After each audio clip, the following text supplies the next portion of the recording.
ng collective ko as of now. Para malaman natin kung para sa itong reading na to. Para kung hindi ka resonate, hindi ito para sa'yo. Okay? So, yeah. So, may collective realization ka na kailangan mo nang umalis sa isang lugar o sitwasyon para kunin yung matagal mo nang hinihiling. Kung ano man yung tao man yung sitwasyon or job. Okay? Yan, ito yung gusto ko i-clarify. So, kailangan mo munang lumayo-layo sa mga taon to bago ka tuluyang umalis para makapag-think. Kasi nagiging trap ka ata na baka kung anong mangyayari sa mga tao to. Pag nawala ka, kaya ba nila or something like that? Or kaya mo ba? Or nakaka-dependency dito. No? Yun yung nakikita ko. So, kung hindi ka resonated, then this is not for you. So, ano ba dapat mong tamang gawin sa current situation mo? So, general reading to, hindi to love lang. Unless makikita natin.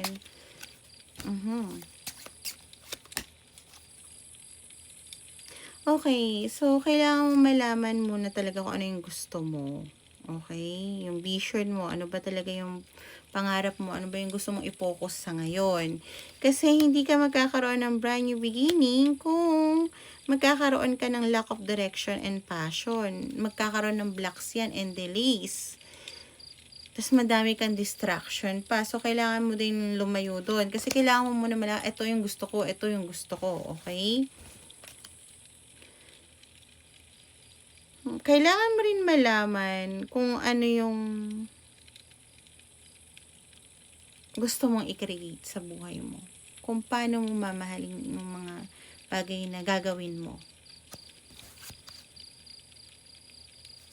Ano dapat yung gawin dyan sa 9 of Swords?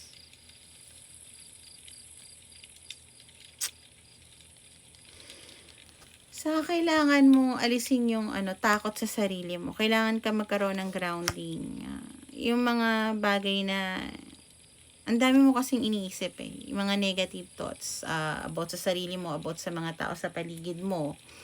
Kailangan mo muna magkaroon ng grounding para malaman mo kung ano talaga yung gusto mo, no? So, tingnan natin ang payo ng guides mo towards sa pinagdadaanan mo. Ay, sayang naman. Ang ganda naman sana na energy mo.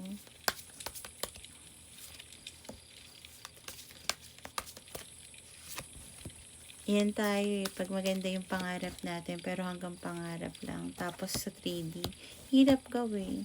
Not knowing na we can make our own magic. Kaya natin gawin mong totoo yan. Pero dahil, paano pag nawala ako? Paano yung ganito? Paano kaya ako makakabayad kung alis na ako dito? Ganun, ganyan. So, yeah, kailangan mo magkaroon ng revert sa buhay. So, meaning, kailangan mo hindi yon. Okay, hindi yon.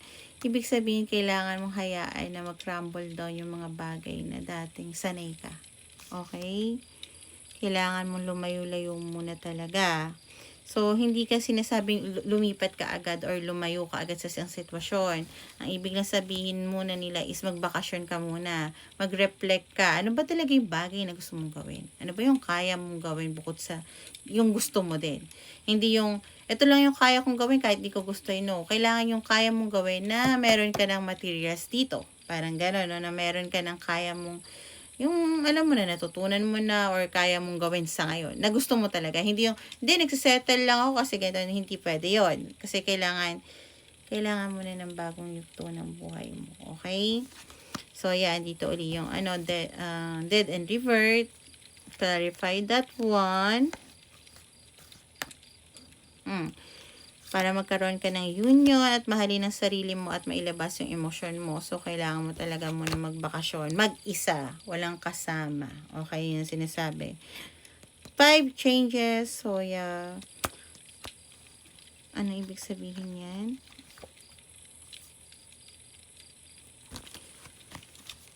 Dahil kung hindi, baka magkaroon ng tower moment sa buhay mo.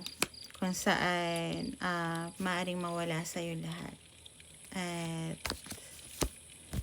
pilitin kang mag-reflect mag-isa para magkaroon ng balance or mapunta ka sa right path mo. So, we don't want that, no?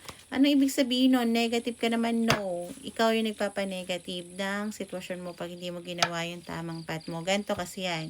Diba, sa mayayaman, lagi nilang sinasabi, we donate kung anong sobra sa amin para, sa pungsoy kasi, diba? Para alam mo yun, magkaroon ng balance, no? We donate, parang ganon. Ganon din, kung hindi, yung iba, wag naman, nasusunugan or something like that, diba? Kaya ang iniisip nila, yun ang para magkaroon ng balance, which is totoo. Kasi in this life, we need balance. Pero ikaw, nawawalan ka ng balance. Puro ka daydream, puro ka andun yung intention, pero walang gawa. So, para ang gagawin nila, para magkaroon ng balance, magkakaroon ka ng tower moment, ayaw mong gumalawa, so we will make a move para makagalaw ka dyan. Yun ang mangyayari. So, do we want that? We don't. Kaya, ang dapat mong gawin, reflect. Kung bakasyon ka mag-isa, hindi kasama yung mga taong to, okay?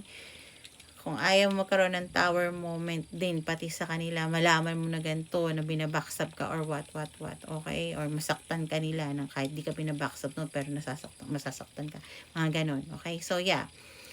Bye! And always make a choice kung saan ka magiging masaya. Hindi yung nandyan lang. Okay?